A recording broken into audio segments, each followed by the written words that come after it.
यो हो बहसको साथमा कामना सेवा विकास बैंक, प्रगतिको आधार कामना सेवासँगको कारोबार। Presenting Nepal's first family scooter with revolutionary i3s technology, Hero Destiny. शक्ति मिनरल्स को उत्पादन नेपाली किसानका लागि वरदान। शक्ति मिनरल्स प्राली विशेष औद्योगिक क्षेत्र भैरहवा।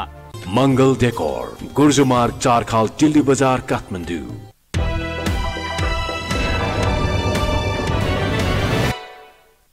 नमस्कार, यो बहसमा म यहाँहरूलाई हार्दिक स्वागत गर्दछु। जीवराम भण्डारी। आज यहाँहरू सामुन्ने उपस्थित हुनुहुन्छ जितेन्द्र नारायण देव। उहाँ राष्ट्रिय सभाका सदस्य हुनुहुन्छ, नेपाली काङ्ग्रेसका पूर्व मन्त्री। उहाँसँग आज म समग्र विषय उठान गर्ने प्रयत्न गर्नेछु।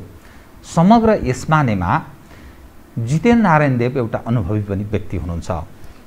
वाम राजनीतिक यात्रा विद्यार्थी कालदेखि प्रारम्भ गर्नुभयो। खारिएको व्यक्ति, तत्पश्चात राजनीतिक उतार चढाव मानिसका जीवनमा अनेकौं मधेस केन्द्रित दलको एउटा जिम्मेवार नेताको रूपमा पनि उहाँले भूमिका निभाउनुभयो। तत्पश्चात समयसँगै नेपाली काङ्ग्रेसमा यतिखेर आबद्ध हुनुहुन्छ।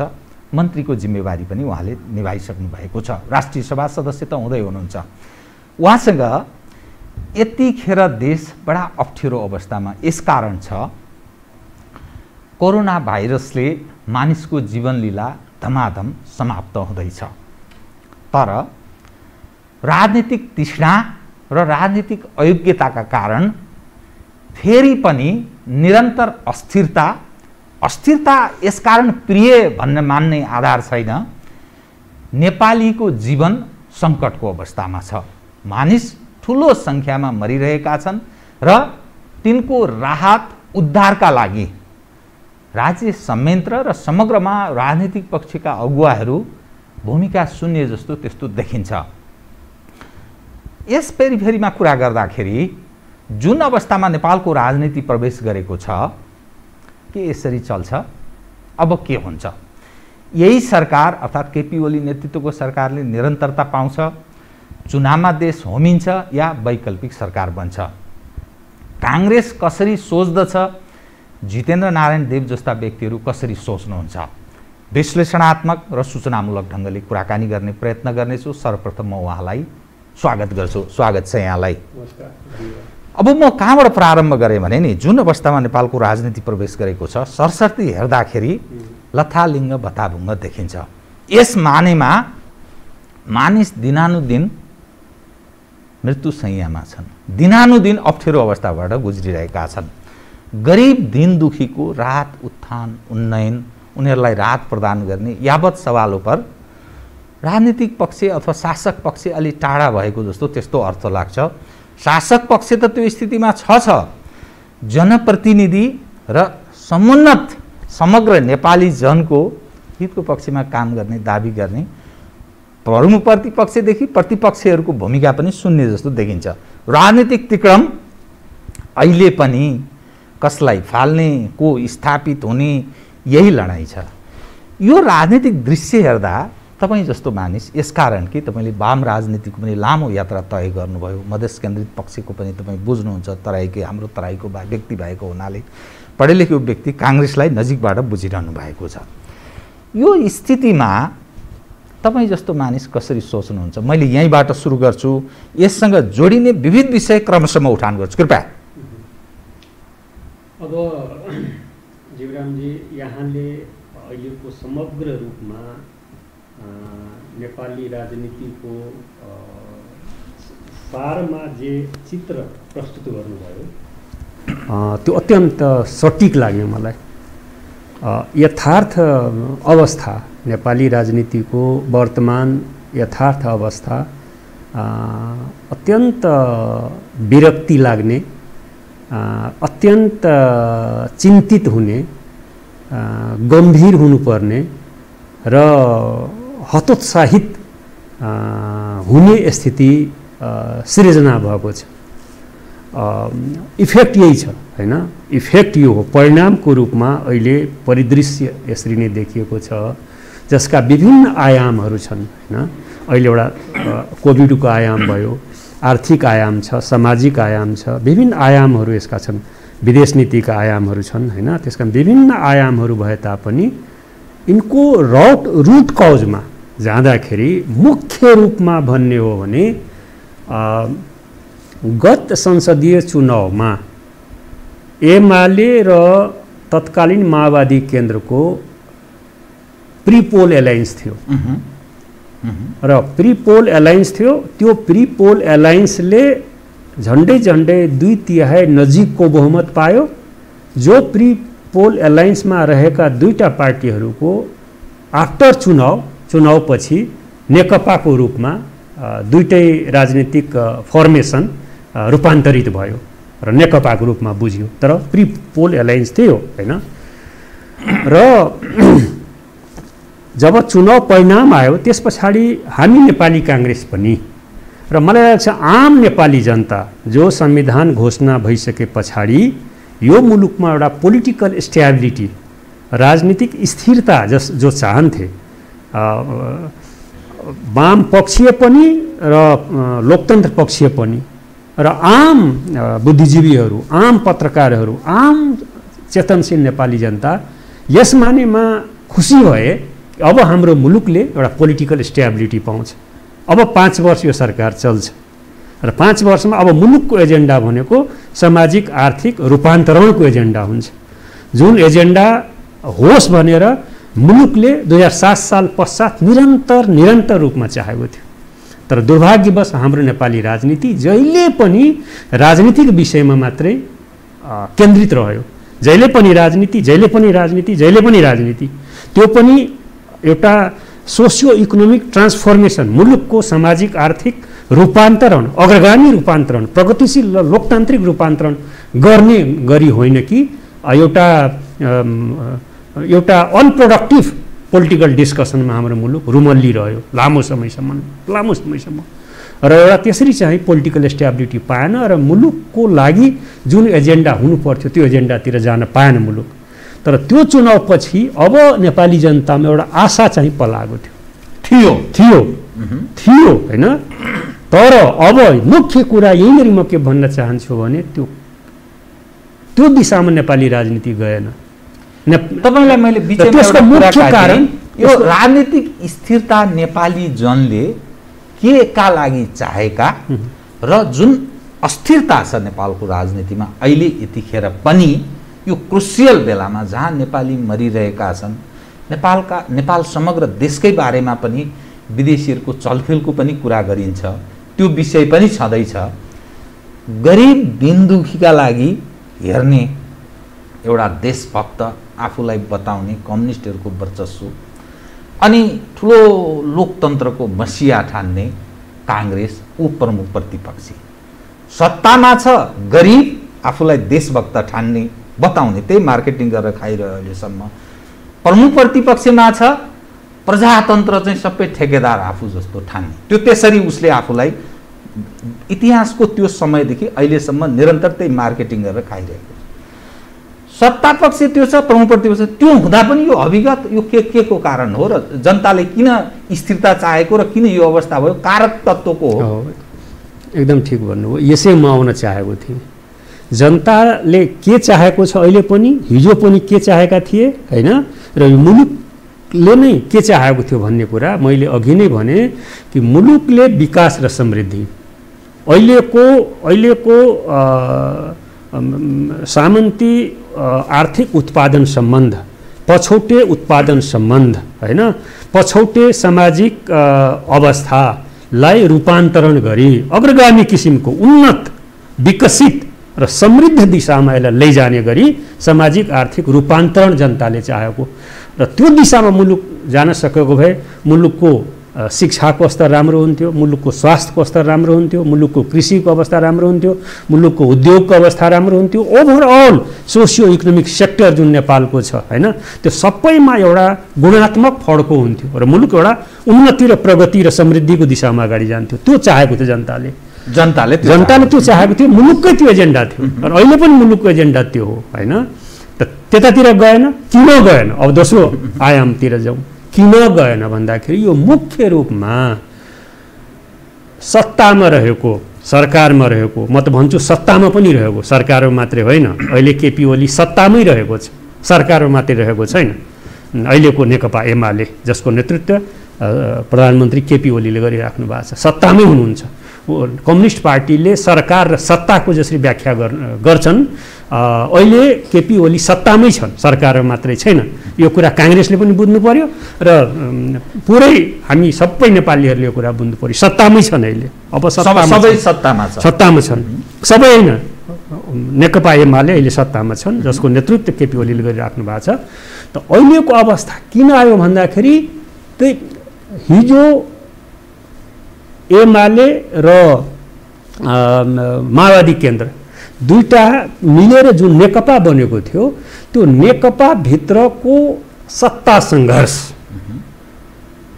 सङ्घर्ष कुन नेताको वर्चस्व हुने, कुन समूहको वर्चस्व हुने, यो राजनीतिक कारणले त्यो त्यहाँभित्र सङ्कट जन्मियो। त्यो सत्ताधारी पार्टीमा सङ्कट जन्मियो।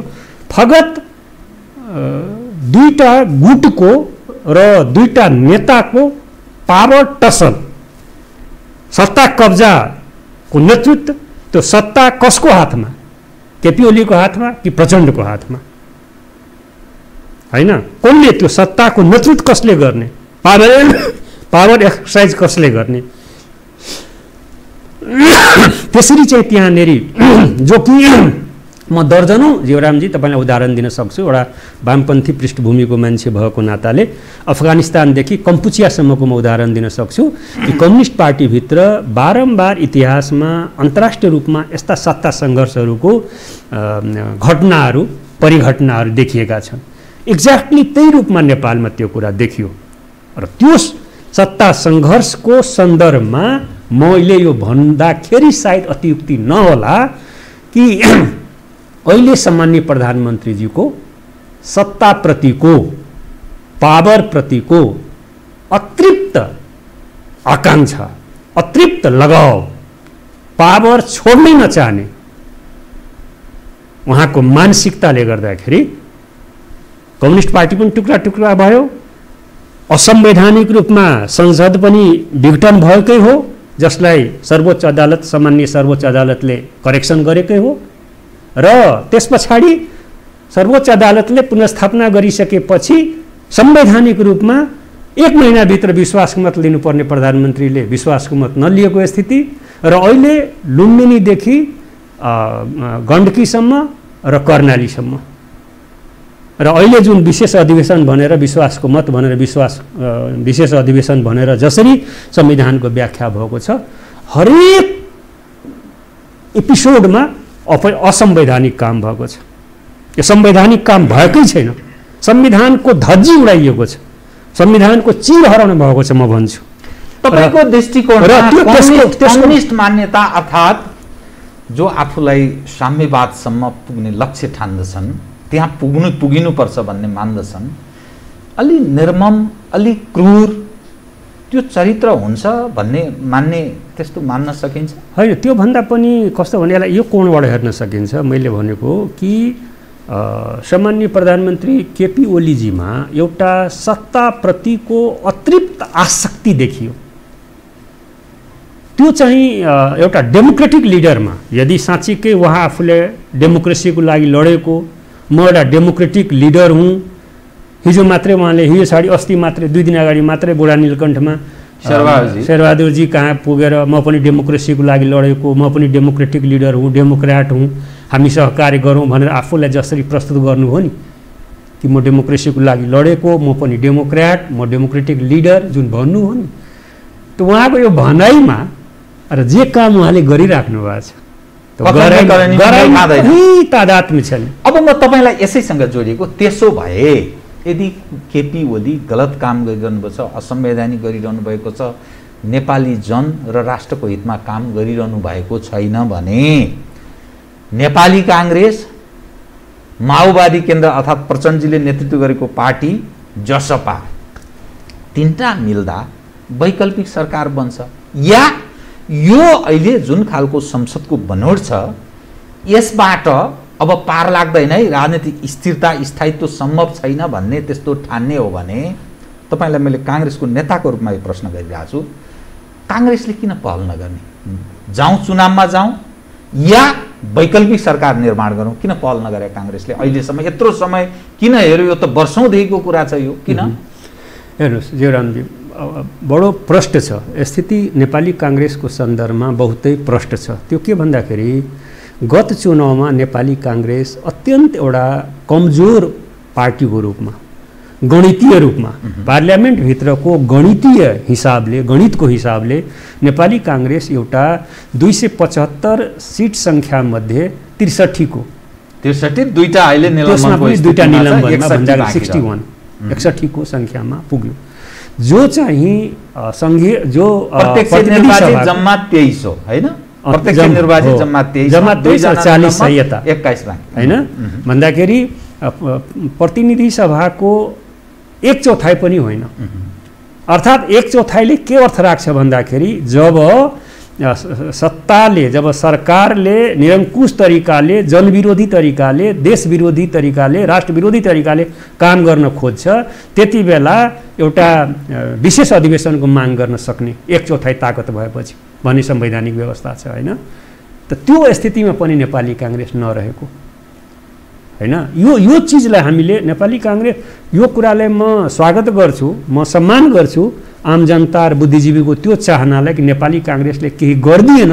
यो नेपाली काङ्ग्रेस प्रतिको पोजिटिभ दृष्टिकोण हो हैन? के गरिदियोस् नेपाली काङ्ग्रेस, किनभने नेपाली प्रतिपक्ष भएको हुनाले उसको अहम भूमिका हुन्छ। प्रमुख प्रतिपक्ष अहिले कमजोर अवस्थामा भए पनि नेपाली काङ्ग्रेस जुन इतिहास छ, ऐतिहासिक रूपमा नेपाली काङ्ग्रेसले 7 सालदेखि निरन्तर रूपमा नेपालको डेमोक्रेटिक रिभोल्युसनमा र डेमोक्रेटिक चेन्जेसमा जसरी लिडरसिप लिँदै आएको छ र जुन भूमिका खेल्दै आएको छ, त्यो सन्दर्भमा नेपाली जनताले र आम बुद्धिजीवीहरूले चाहेको कि नेपाली काङ्ग्रेसले खेल्न सक्ने गरी भूमिका खेलिराखेको छैन भने त्यो चाहिँ पूर्णबाट कुराहरू आइराखेको छ त्यहाँनेरि।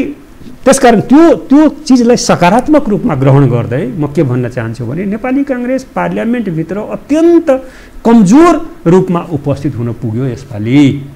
त त्यसले गर्दाखेरि तथापि गणितीय हिसाबले त पुग्छ, सरकार बनाउन पुग्छ, 3टा मिल्दा। अहिलेको मैले जो सुनाएँ तपाईँलाई, काङ्ग्रेस, माओवादी केन्द्र र जसपा मिल्दा वैकल्पिक सरकार बनाउन सक्छ?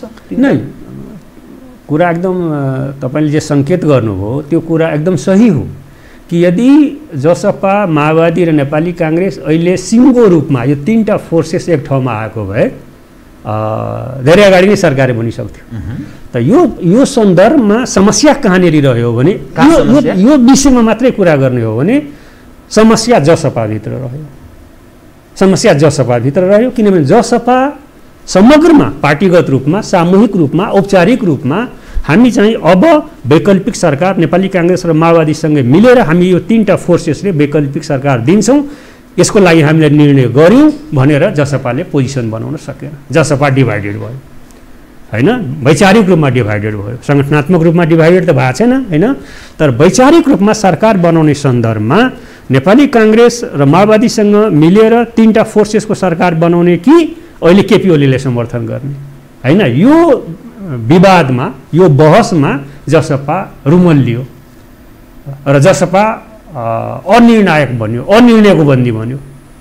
त त्यसले गर्दाखेरि यो समीकरण जुन सबैले एक्सपेक्ट गरेका थियो, यो संसदको पुनर्स्थापना हुने बित्तिकै आम रूपमा नेपाली जनताले र बुद्धिजीवीहरूले एक्सपेक्ट गरेको र एन्टिसिपेट गरेको, सबैले अन्दाज गरेको विषय के थियो भने अब काङ्ग्रेस, माओवादी र जसपाको सरकार बन्छ। तर जसपाभित्र जसरी चाहिँ राजनीतिक घटनाक्रम घट्यो, अरू शब्द मैले किन प्रयोग गर्ने, अरू केही अरू कुनै तागतको कारणले कि त्यो आन्तरिक यो पोजिटिभली नै म भन्न चाहन्छु, पोजिटिभ कोनोटेसनमै म भन्न चाहन्छु। म चाहिँ त्यति आक्रामक मान्छे पनि होइन र एउटा पोलिटिकल कल्चर बोकेको मान्छे भएको हुनाले वैचारिक रूपमा जसपा विभाजित मनस्थितिमा र पोजिसनमा भएको हुनाले त्यो समीकरण बन्न नसकेको, अहिलेसम्म यो समीकरण बन्न नसकेको र मलाई लाग्छ ठ्याक्कै अब जीवरामजीले उठाउनु भएको प्रश्नको जवाफ आउँछ कि त्यो अवस्था बन्न नसकेको हुनाले म त भन्छु शेरबहादुर देउवाजी निश्चित रूपमा यो पार्लियामेन्ट्री डेमोक्रेसीमा सत्ताको समीकरणको सत्ताको खेलमा एउटा साँच्चीकै उहाँ एउटा अनुभवी व्यक्तित्व हो, अनुभवी मान्छे हो। त्यो कुरा मैले हाम्रो नेता भएको हुनाले हाम्रो नेता भएकोले मेरो नेता भएको हुनाले मात्रै म यो भनिरहेको छैन। उहाँले प्रश्न देख्नुभयो नि, म जस्तो मान्छेले, म जस्तो एउटा होचो कदमको मान्छेले होइन र आम रूपमा सबै बुद्धिजीवीहरूले देख्यो कि जसपाभित्र यो अवस्था भएपछि त कसरी गणित पुग्छ, कसरी 136 हुन्छ, अब त हुनै सक्दैन नि भनेपछि यो कुरा हाम्रो पार्टीको नेता शेरबहादुरजीले नबुझ्ने कुरा त भएन। त्यसकारणले यहाँले जुन प्रश्न गर्नुभयो नि, पहल कदमी नेपाली काङ्ग्रेसतिरबाट आएन, पहल कदमी आएन, लिनु पर्थ्यो। त्यसकारण प्रतिपक्षले पनि त्यो भूमिका जुन गर्न सक्नु पर्थ्यो, सत्ता कब्जाको जुन चाहिँ केपी ओलीको मानसिकता छ, नेकपा एमालेको मानसिकता छ, र त्यो बाटोमा संवैधानिक असंवैधानिक हरेक किसिमबाट बाई हुक और बाई क्रुक जुन जान खोजिराखेको छ होइन, र एक किसिमले एक्जिक्युटिभ प्रधानमन्त्री राष्ट्रपतिज्यूको दुईजनाको समीकरणबाट जसरी चाहिँ राज्य सञ्चालन भइराखेको छ, त्यो सन्दर्भमा नेपाली काङ्ग्रेस जुन पहल गर्न सक्नु पर्थ्यो, त्यो पहल गर्ने गणित वा ताकत नपुगेकोले पहल हुन सकेन। तथापि पहल त धेरै भइ पनि राखेको छ, अब आउँछ, अब त आउँछ, रिजल्ट आउँछ होइन, रिजल्ट आउँछ। तर कस्तो रिजल्ट आउँछ भन्ने आश गर्ने, रिजल्टको जो कुरा गर्दा म त मैले आश गर्ने कुरा होइन, तर मैले विश्लेषणको कुरा मेरो के हो भन्दाखेरि वैकल्पिक सरकार बन्ने सम्भावना प्रबल म देख्छु। तर त्यो वैकल्पिक सरकार अब जसपाको कारणले मात्रै होइन, जसपा को कारणले होइन कि एमाले भित्र जुन अहिले केपी ओली र माधव नेपाल दुईटा समूहको बिचको जुन टसल छ, त्यसमा माधव नेपाल समूहको निर्णायक कदमले वैकल्पिक सरकार निर्णायक कदमले किनभने मलाई मसँग तपाईँ सोध्नुहुन्छ भने देवरामजी, म के भन्छु भने अहिले जसपातिरबाट म त्यति अप्टिमिस्टिक छैन। जसपा सिङ्गो जसपा वैकल्पिक सरकारको पक्षमा आउँछ, त्यो मलाई भन्न अप्ठ्यारो भइराखेको छ। म त्यति विश्वास छैन, किनभने त्यहाँभित्रको जे मैले अवस्था देखिरहेको छु, त्यो त्यहाँभित्रको राजनीतिक दाउपेच, राजनीतिक पनि हुन्छ, भावना पनि मतलब राजनीतिक एक किसिमको जुन चल खेल नभनौँ, राजनीतिक गतिविधि भनौँ, जे भइराखेको छ, म त्यति विश्वास हुन सकिरहेको छैन र आशावादी छैन।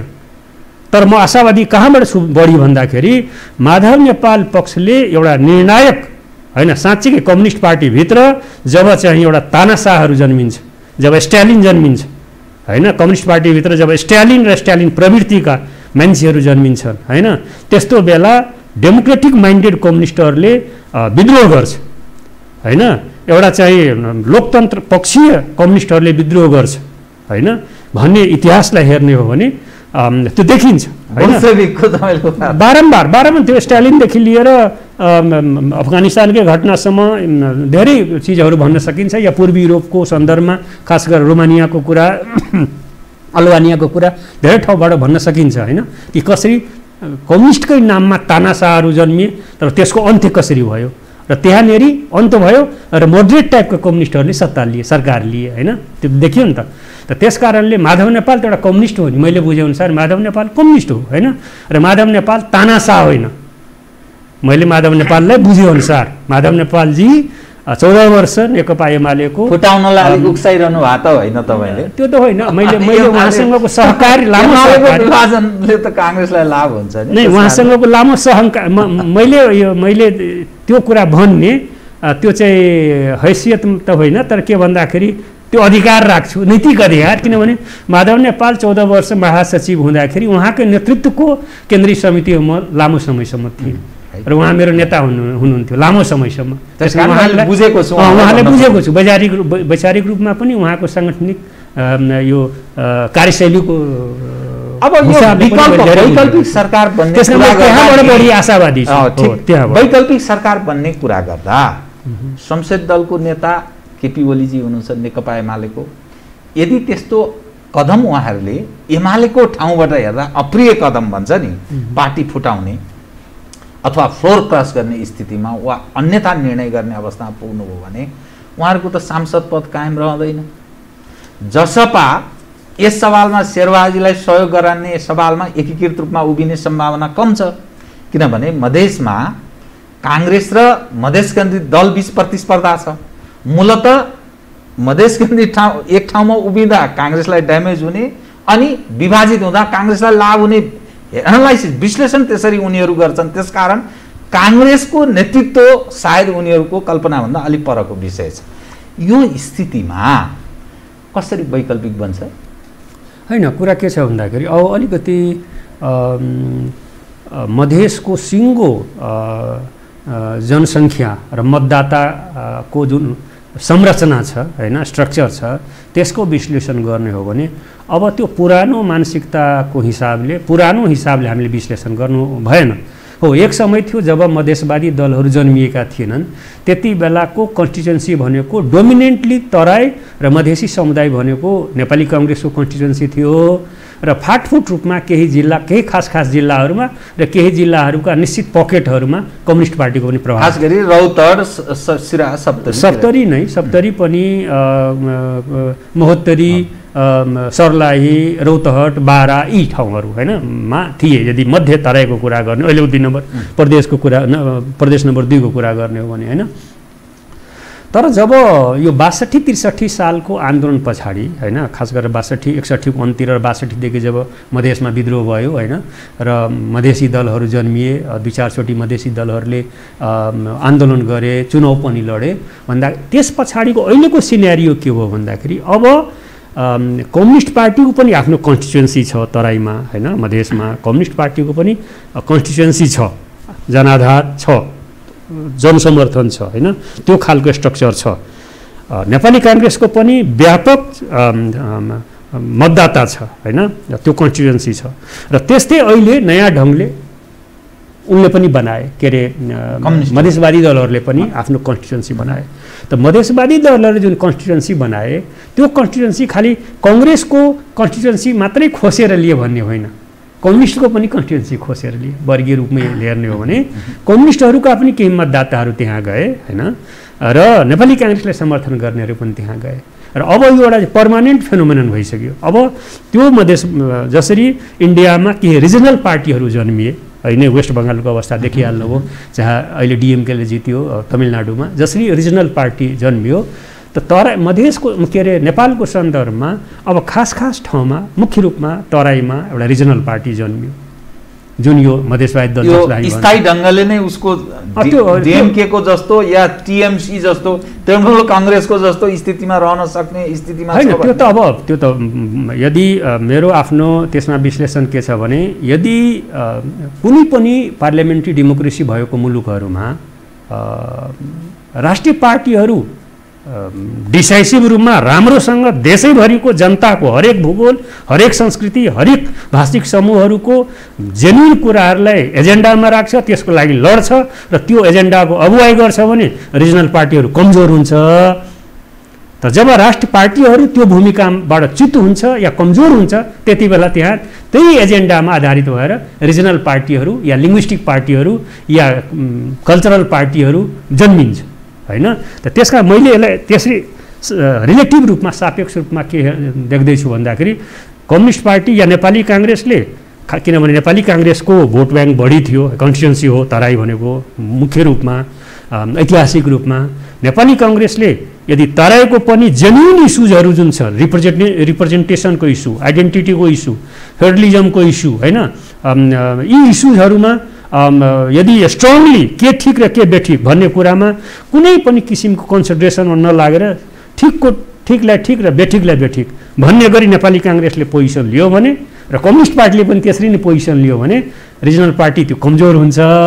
यदि त्यसमा नेपाली काङ्ग्रेस र कम्युनिस्ट पार्टीले त्यो इस्युजहरूलाई जेन्युन इस्युजहरूलाई पिपुलका जेन्युन इस्युजहरूलाई जुन मैले भने representation, issue of inclusion, issue of representation होइन, समावेशिताको कुरा, संहितालाई बलियो गर्ने कुरा होइन, यो मुलुक बहुजातीय, बहुधार्मिक, बहुसांस्कृतिक र बहुभौगोलिक मुलुक हो भन्ने कुराले ग्रहण गर्ने होइन, त्यसलाई इन्टरनलाइज गर्ने होइन, गरेर तदनुकूलको पोलिसिजहरू बनाउने राष्ट्र पार्टीहरूले।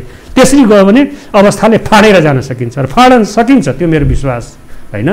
त त्यसमा कमी भयो भने रिजनल पार्टीहरू बलियो हुन्छ, जहाँ पनि रिजनल पार्टीहरू बलियो हुन्छ।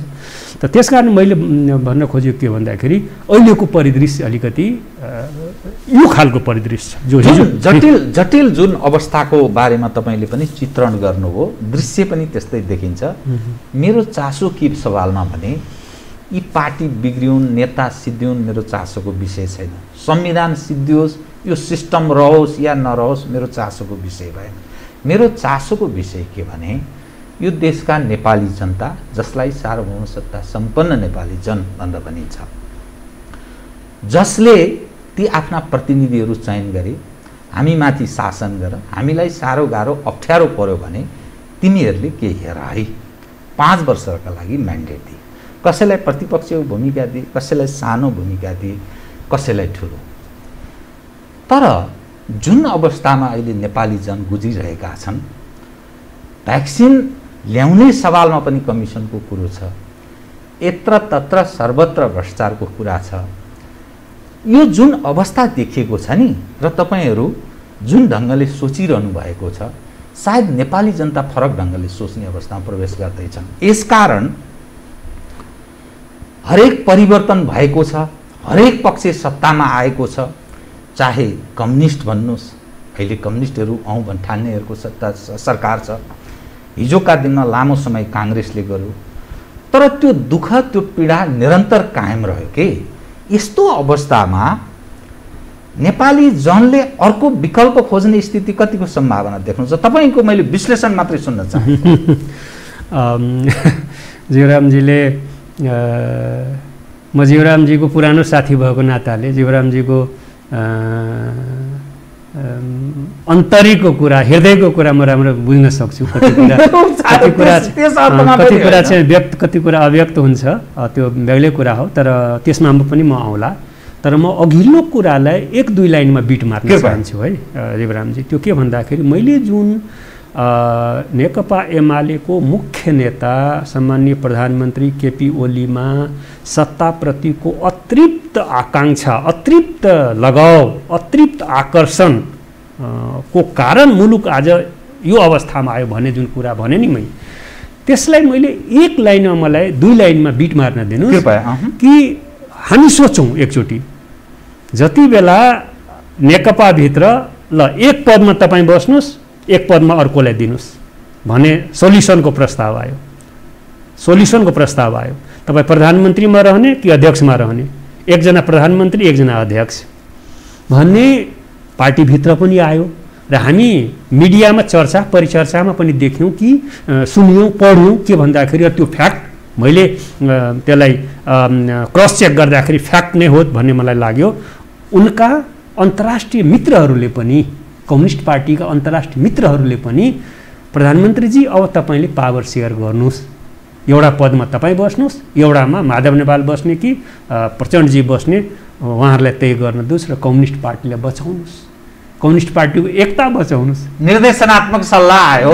जे अब त्यो जीवरामजीको शब्द भयो। तर जे भए पनि उनका चाहिँ मित्रहरूले होइन, देशभित्र र बाहिरका मित्रहरूले त्यो सल्लाह दिएकै हो। त्यो सन्दर्भमा हामी मानौँ कि यदि केपी ओलीजीले कम्युनिस्ट पार्टीको एकता बचाउन, कम्युनिस्ट आन्दोलनलाई बचाउन एउटा पद उहाँले छाडिदिनु भयो भए होइन, जो कि मलाई म भन्छु यदि नेपाल बाहेक दुनियाँमा कुनै पनि देशको कम्युनिस्ट पार्टीको नेता भएको भए गर्नुहुन्थ्यो, गर्थ्यो। जापान भएको भए, पूर्वी युरोप भएको भए, डेभलपिङ कन्ट्री, अन्य डेभलपिङ कन्ट्रीका कम्युनिस्ट पार्टी भएको भए, त्यत्रो ठुलो पार्टी, त्यत्रो ठुलो आन्दोलन, 2/3 बहुमत नजिकको सरकार होइन, देशैभरि नेकपाको रूपमा हेर्दाखेरि त कत्रो लाखौँको सङ्ख्याको कार्यकर्ता भएको त्यो पार्टी, र आफै भन्दै थिए कि अब 25 वर्ष, अझ 5-25 वर्ष अब नेकपाको सरकार चलाउने, हामी वेस्ट बङ्गाल बनाउने भनेर भन्थ्यो नि। त त्यो अलिकति अतिरञ्जित भए तापनि केही न केही सत्यता थियो नि त। हेर्नुहोस् त एउटा चेस भन्दा पनि लुडोको खेल हेर्नुहोस्, 99 मा पुगेको अब 100 मा जाने स्टेपिङ थियो पाइला, 99 पुगेको खेल 0 मा झऱ्यो। कहाँको नेकपाको त्यो शक्ति कहाँ अहिले आएर झऱ्यो? त्यो के कारण?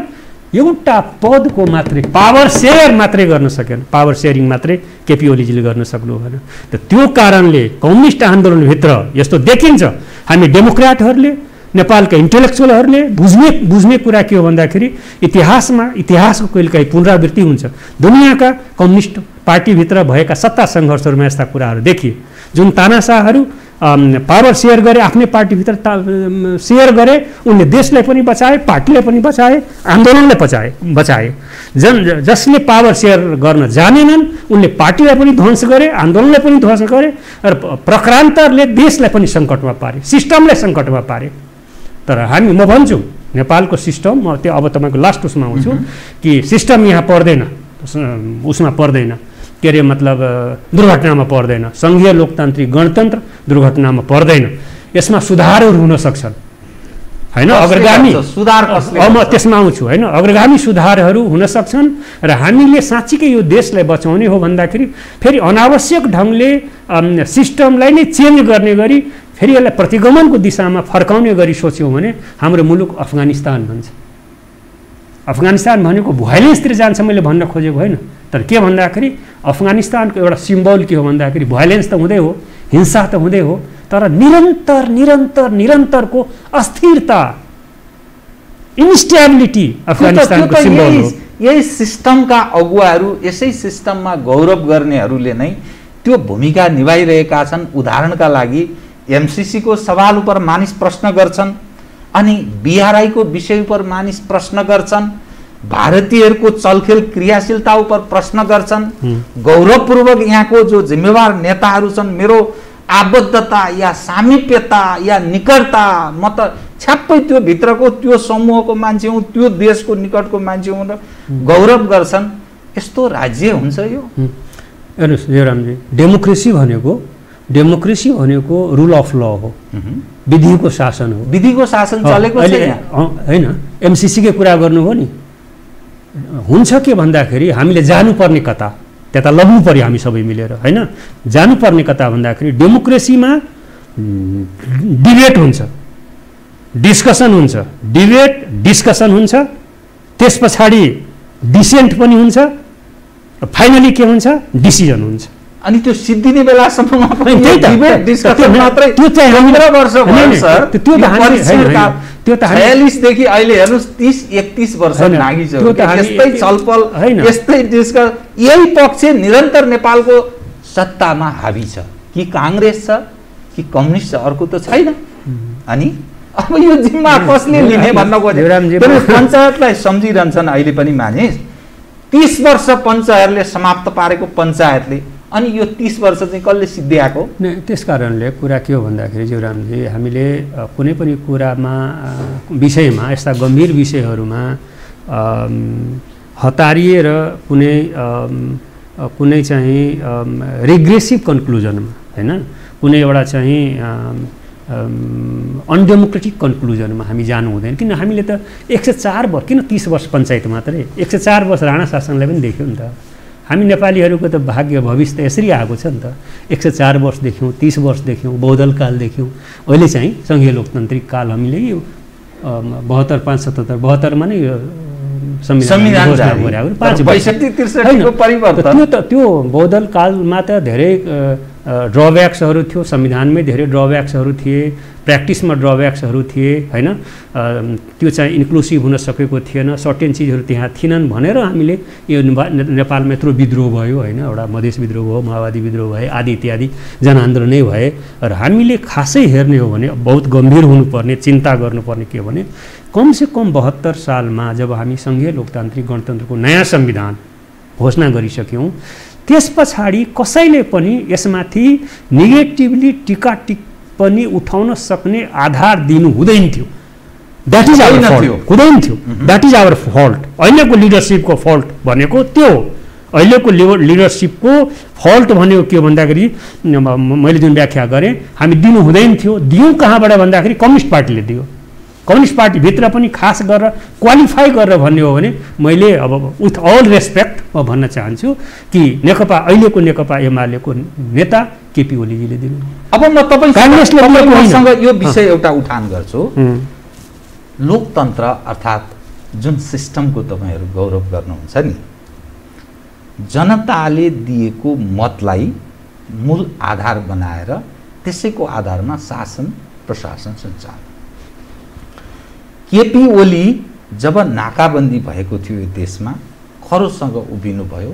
उहाँको त्यो स्लोगन्सले नेपाली जनलाई आकर्षित गर्यो। उहाँलाई झन्नै झन्नै स्वयं एमालेकै पार्टीकै रूपमा मात्रै जो उहाँलाई झन्नै झन्नै बहुमतको स्थितिमा पुर्याउन खोजेको थियो। दुर्भाग्य उहाँहरू प्रचण्डजीसँग मिल्नुभयो र उहाँहरूको विभाजनको स्थिति रह्यो। अब यतिखेर जुन क्राइसिसमा मुलुक गुज्रिरहेको छ राजनीतिक हिसाबले, जनताको त कन्त बिजोकै छ, त्यसमा त कुनै कुरै भएन। तर राजनीतिक हिसाबले जुन खालको लडाईँ तिक्रम झै झगडा छ, कम्युनिस्टहरूलाई यत्रो 64% लगभगको बहुमत प्राप्त छ स्थानीय तहदेखि केन्द्रसम्मको हेर्दा। काङ्ग्रेसको एकदम झिनो मत छ।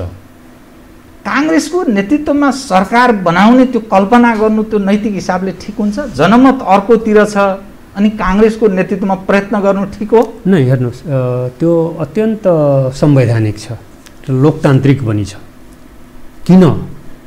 त्यस कारणले म भन्छु नि, अझ त म के भन्छु भन्दाखेरि शेरबहादुर देउवाले म धन्यवाद दिन चाहन्छु। तपाईँको यो प्रश्नको सन्दर्भमा म धन्यवाद दिन चाहन्छु कि शेरबहादुरजीले अन्तिम समयसम्म पनि उहाँले यही भन्दै आउनुभयो,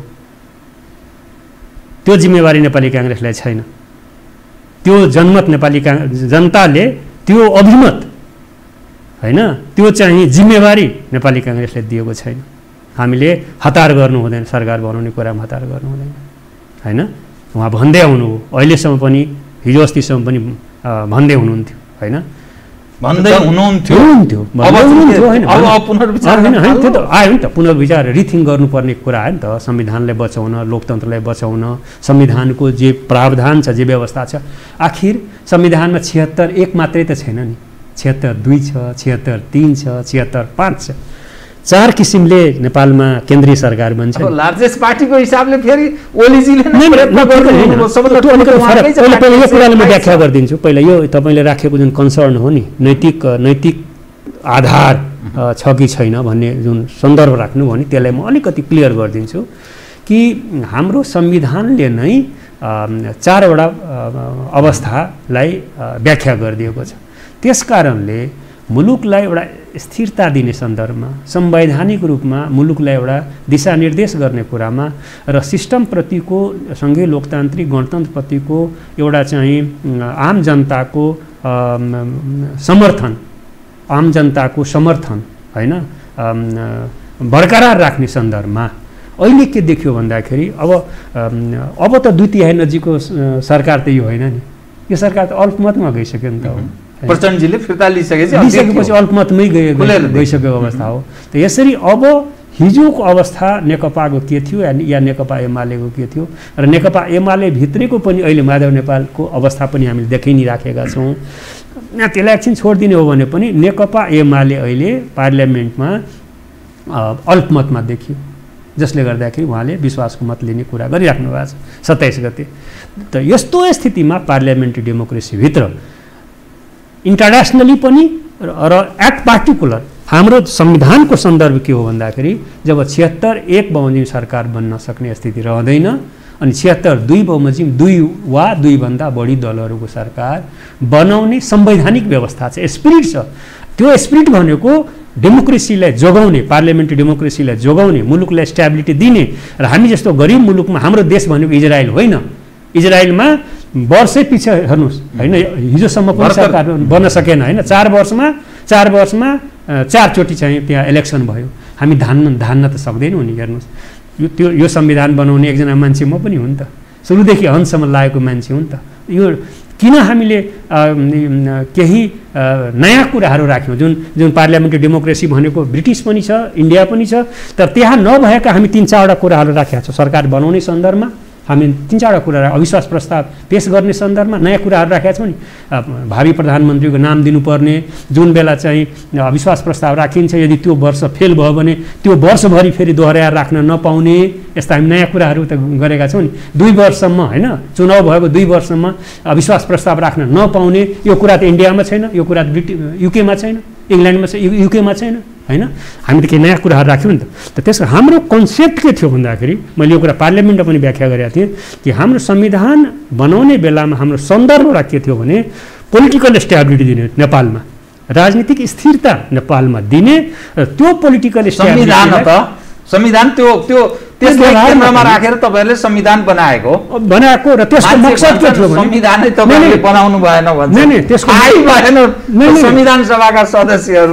म आफ्नो कुरा गर्छु, सबै एकनासै हुँदैनन्। म आफ्नो कुरा गर्छु कि हामी त्यो सोच राखेर पोलिटिकल स्टेबिलिटी दिने सोच राखेर यो संविधान बनायौं र त्यसको मकसद के थियो भन्दाखेरि मुलुकको यदि कुनै सरकार 5 वर्ष टिक्यो भने 5 वर्ष सोसियो इकोनोमिक ट्रान्सफर्मेसन मुलुकको एजेन्डामा केन्द्रित रहेर देशको विकासको कुरा, देशको उन्नतिको कुरा, देशको समृद्धिको कुरा, जनताको समस्याको कुरामा ध्यान दिन्छ। त्यो हाम्रो पोजिटिभ कोनोटेसनमा हामीले त्यो चाहिँ बनाएका हौँ हैन। त्यसकारण अहिलेको सन्दर्भमा यदि 27 गते केपी ओलीजीले सामान्य प्रधानमन्त्रीजीले विश्वासको मत पाउन सक्नु भएन भने वैकल्पिक सरकार बनाएर जानुपर्छ। कांग्रेसले त्यसका लागि पहल गर्छ, गरिराखेको छ हैन। र अन्य किन कांग्रेसले मात्रै पहल गर्दैन, एक लाइन मात्रै पहल गरेर सरकार बनाउनु पर्छ। सँगसँगै अब तपाईको कन्सर्नलाई म के जोड दिन्छु भने अब यसरी चाहिँ एक किसिमले नेकपाबाट नेकपा एमाले माओवादी, त्यस पछाडि फेरि एमालेबाट केपी ओली समूह, माधव समूह हैन, अनि त्यसपछि जसपाभित्र फेरि यो गोलमाल हैन, यो आदि इत्यादि सारा सिनेरियो देखिसके पछाडि एक किसिमले पार्लियामेन्ट, अहिलेको पार्लियामेन्ट चाहिँ फ्र्याक्चर्ड भयो हैन। यो आकार जुन छ नि, गणितीय जुन आकार छ, राजनीतिक जुन सेप थियो नि, त्यो खलबलियो, खजमजियो। त्यसकारण अब वैकल्पिक सरकार बने पनि मेरो आफ्नो विचार व्यक्तिगत, वैकल्पिक सरकार बने पनि हामी अलिकति अर्ली इलेक्सनमा जानुपर्छ। हो, त्यसो भए त ओलीको प्रयास त एकदम ठिक रहेछ नि त। यो संसद काम लाग्दैन, त्यसैले भङ्ग गर्नु, जुन ओलीको प्रयास छैन त्यसको चुनावमा जाऊ भन्ने दृष्टिकोण संवैधानिक हिसाबले ठिक थिएन होला, तर पोलिटिकली त ठिक कदम रहेछ भन्ने अर्थ लागेन। नहीं, यो त टेक्निकल व्याख्या मात्रै भयो। ओली त कम्प्लिट असंवैधानिक काम गरे, चिताउनै नहुने। He should be penalised for that. अब सबभन्दा ठुलो पार्टी जनमतको सबभन्दा बढ्ता मत पाएको जे भन्ने साना पार्टी आखिर हाम्रो एउटा इन्डिपेन्डेन्ट जुडिसियरी सम्मानित सर्वोच्च अदालतले सेन्सर गरिसकेपछि र प्रधानमन्त्रीजीको काम घोर असंवैधानिक छ भनेर भनिसकेपछि या त नैतिकताको आधारमा if he is a democratic leader हैन, एउटा मोरल उहाँमा भएको भए उहाँले कि त इमिडिएट रिजाइन गर्न सक्नु पर्थ्यो हैन, गर्नु पर्थ्यो त्यो नैतिक हिसाबले। पोलिटिकली पनि म भन्छु, जुन पोलिटिक्सको तपाईले कुरा गर्नु, पोलिटिकली पनि त्यो गर्न सक्नु पर्थ्यो हैन। त्यस्तो निर्णय आइसके पछाडि होइन भने इमिडिएट चाहिँ उहाँले अविश्वास प्रस्ताव लगाएर हटाउन सक्नु पर्थ्यो। अब म कार्यक्रमको ठिक अन्त्यमा आएँ कि मलाई 2 मिनेट भित्रमा तपाईले बताइदिनुहोस्, जुन यत्रो ठुलो उपलब्धिको तपाईहरु कुरा गरिरहनु भएको छ, गौरव गरिरहनु भएको छ, हामीले संविधान बनायौं, यत्रो परिवर्तन ल्यायौं, यावत जो भनिरहनु भएको छ नि, यो सारा भए पनि नेपाली जनताको यो कन्तबिजो किन छ, यसको जिम्मेवार को? 1 नम्बर 2 तपाईहरु जो विकल्पको कुरा गर्दै हुनुहुन्छ नि, यत्रो ठुलो 64% मत पाएको पक्षले त राजनीतिक स्थिरता नदिने, अनि तपाईहरुको तर्फबाट आएपछि चुनावै सही, भोलिका दिनमा राजनीतिक स्थिरता हुन्छ चुनाव भइसकेपछि, त्यो मान्ने आधार कहीँ छ? अब यो देशको जुन नेपालीहरुमा जुन खाले मनस्थिति बनिसक्यो नि, कांग्रेस बुझियो, पञ्च हिजै बुझेको, कम्युनिस्ट पनि बुझियो, मधेस केन्द्रित भनिने पनि बुझिसक्यो, जुन खालको फ्रस्ट्रेसन नेपालीहरुमा छाउन थालेको छ नि, र यो कन्तबिजोको जुन अहिलेको अवस्था छ, अब राजनीतिक स्थिरता सम्भव छ यो सिस्टमभित्र मैले फेरि सिस्टमको ठिक छ। एकदम छोटकरीमा एकदम होइन, यसमा धेरै लामो व्याख्या गर्नु पनि पर्दैन। डेमोक्रेसीको विकल्प डेमोक्रेसी नै हो। यो कुरामा म चाहिँ भित्रैबाट बुझेर यो कुरा बुझेरै म चाहिँ यो कुरा भन्दैछु। मेरो मान्यता हो र मेरो मान्यता मतलब म सुपरफिसियल मान्यता होइन, बुझाइ मेरो होइन। डेमोक्रेसीको विकल्प डेमोक्रेसी नै हो। डेमोक्रेसीको विकल्प तानासा, कुनै पनि किसिमको तानासा होइन। जन्मिएर मुलुक सुध्रिन्छ भने म त आम तपाईँको यो पपुलर एउटा यो हो बहस कार्यक्रम मार्फत म आम बुद्धिजीवीहरूलाई यो अपिल गर्न चाहन्छु। आम दाजुभाइहरूलाई यो कुरा म दिदीबहिनीहरूलाई यो कुरा म अर्थात् यथास्थितिको विकल्प छैन भन्ने निष्कर्ष। यथास्थितिको विकल्प होइन, यथास्थितिको विकल्प डेमोक्रेसी भित्रै हामीले गुड गभर्नेन्स खोज्नुपर्छ होइन। डेमोक्रेसी भन्दा पपुलर सिस्टम दुनियाँमा कहीँ छैन। डेमोक्रेसीको विभिन्न रूपहरू छन् होइन। तानासा डेमोक्रेसीको विकल्प हुन सक्दैन। तानाशाही विकल्प चाहे त्यो चाहिँ कुनै पनि रूपको, त्यतातिर नजाउँ, विभिन्न रूपहरू हुनसक्छ। त्यतातिर हामी बहसै गर्नु हुँदैन। बहस कतातिर केन्द्रित गर्नुपर्छ भन्दाखेरि गुड गभर्नेन्स दिनको लागि एक्जिस्टिङ पोलिटिकल पार्टीहरूलाई डेमोक्रेटिक कसरी बनाउने, जनताप्रति उत्तरदायित्व कसरी बनाउने,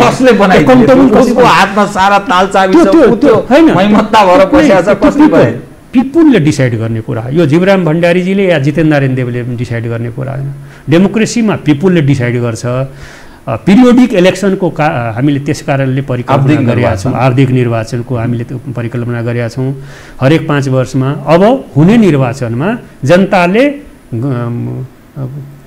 नराम्रो काम गर्ने नेता र पार्टीहरूलाई नसिहत दिन्छ। कार्यक्रममा आइदिनु बहुत धन्यवाद। साह्रै मलाई तपाईँलाई धेरै धेरै धन्यवाद होइन। धेरै दिनपछि मलाई आफ्ना कुराहरू यो पपुलर यो हो बहस कार्यक्रम मार्फत सम्प्रेषण गर्ने मौका दिनुभयो, यसको लागि धन्यवाद। बहुत धन्यवाद। आदरणीय दर्शकवृन्द, उहाँ हुनुहुन्थ्यो जितेन्द्र नारायण देव, राष्ट्रिय सभा सदस्य तथा नेपाली काङ्ग्रेसका नेता, पूर्व मन्त्री पनि। म सहित मेरो सम्पूर्ण युनिटलाई कार्यक्रमबाट बिदा दिनुहोस्, तर यो हो टेलिभिजन हेर्दै रहनुहोला। नमस्कार।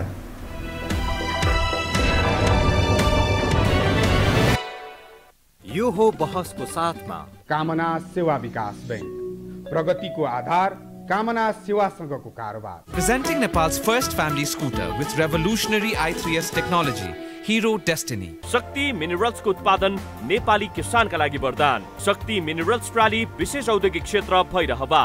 मङ्गल डेकोर, गुर्जुमार्ग 4 खाल टिल्ली बजार काठमाडौँ।